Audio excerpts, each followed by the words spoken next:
Car பினான்ஸ்ல வாங்குங்க இல்ல ready கேஷா வாங்குங்க. ஆனா இந்த வீடியோவை பார்த்துட்டு வாங்குங்க, கண்டிப்பா காசை மிச்சப்படுத்தலாம். மாருதி ஸ்விஃப்ட் இல்ல பலினோ இந்த மாதிரியான ஹேட்ச்பேக், அதாவது 1200cc பெட்ரோலா இருந்தா, 1500cc டீசல் இன்ஜினா இருந்தா அதோட லென்த் வந்து 4000 mm மேல இருக்கக்கூடாது.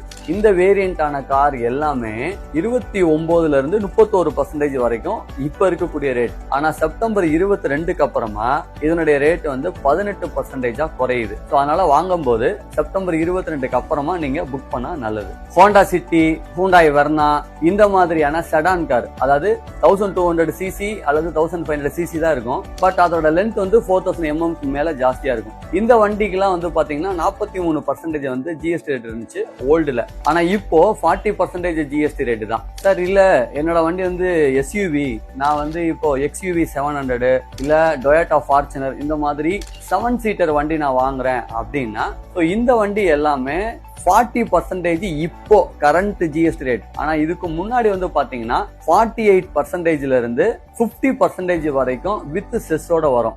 அப்ப நீங்க எந்த வண்டி வாங்கினாலுமே, நீங்க ஸ்மால் வேரியன்ட் வாங்கினாலும் சரி அல்லது லார்ஜ் வேரியன்ட் லைக் SUV மாதிரி வண்டி வாங்கினாலும் சரி, இப்போ செப்டம்பர் 22க்கு அப்புறமா வாங்கக்கூடிய ஜிஎஸ்டி ரேட் வந்து உங்களுக்கு பெனிஃபிட்டா தான் இருக்கும். அதனால செப்டம்பர் 22க்கு அப்புறமா வண்டியை புக் பண்ணுங்க.